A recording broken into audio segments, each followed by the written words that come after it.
Hyundai's latest entrant in the SUV category, the BRV, needs all the attention it can get because it has to overcome the might of the Hyundai Creta. However, Hyundai's success in the Creta is simply because it is a brilliantly packaged product for the money. We have a sizable market whose needs are met by the smoothness of a petrol motor with the convenience of an automatic box in an SUV. As they are waiting to be catered to, we decided to stack up the Honda Creta SX Plus Auto against the Hyundai BRV Auto to find out who the winner is. You don't need me to highlight that it is the Hyundai Creta that looks more like an SUV in this comparison. Engineers have shaped it with the more upright and wider stance that has lesser overhangs, is more butch in its design lines, and also has more character. Though one will agree that this might not be the most extravagant design, Hyundai's got it just right, and the sight of so many examples on our roads is a testament to this. A short glance at the BRV will invoke mixed expressions as the rear overhang, lower height and skinnier tires don't exactly win it SUV points. However, it does try to fight back with the cladding, high bonnet line and thicker spoked alloys. However, the profile gives away an MPV stance thanks to the overhang and resemblance to the Mobilio. Nevertheless, the unique tail lamp design stands out even in a crowd of vehicles. We like the Creta's muscular looks as it fits the overall SUV designation spot on.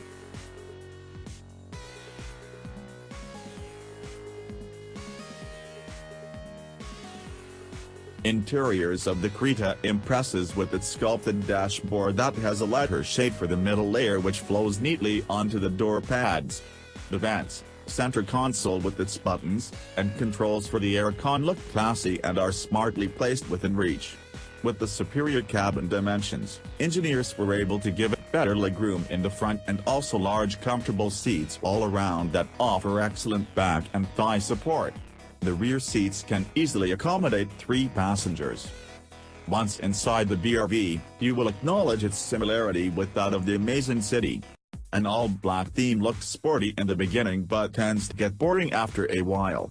On closer inspection one can tell that the quality of plastic is not up to the mark, especially when compared to the Creta. All the seats are softer in comparison, and the middle row reclines and slides back and forth too.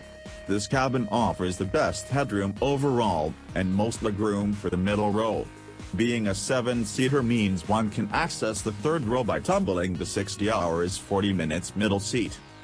Despite the Creta showing off its 402-liter boot, the 223 liters on the BRV swells up considerably when the last row is flipped down.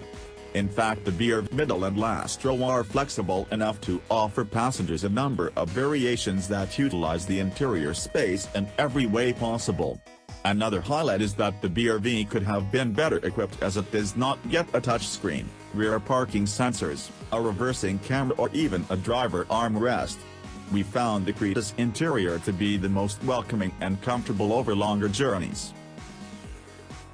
A CVT does transmission duties on the BRV and a 6-speed torque converter auto box handles it for the Creta.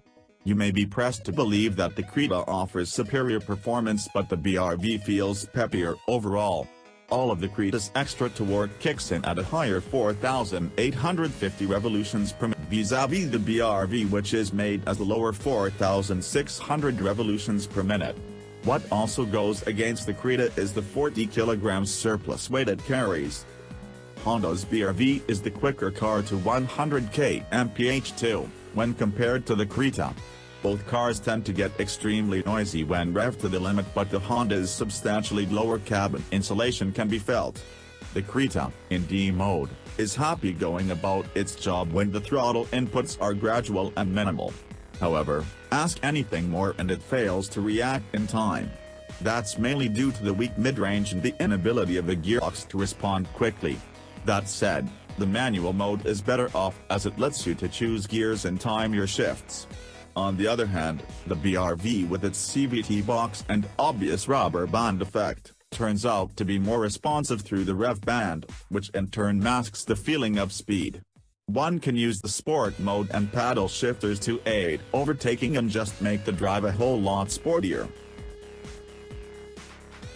With the Hyundai Creta, you get a vehicle that looks more like an SUV, has wider footprint, the most comfortable seats, lots of cabin space, classy interiors, extra comfort features and a more rounded ride and handling package. The BRV makes do with much more ground clearance, 210mm versus 190mm, 7 seats, a low loading height and the versatility offered by the middle row which reclines and slides back and forth.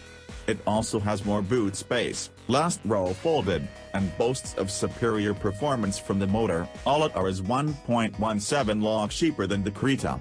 With this in mind, we're sure you will be able to find out what suits you best.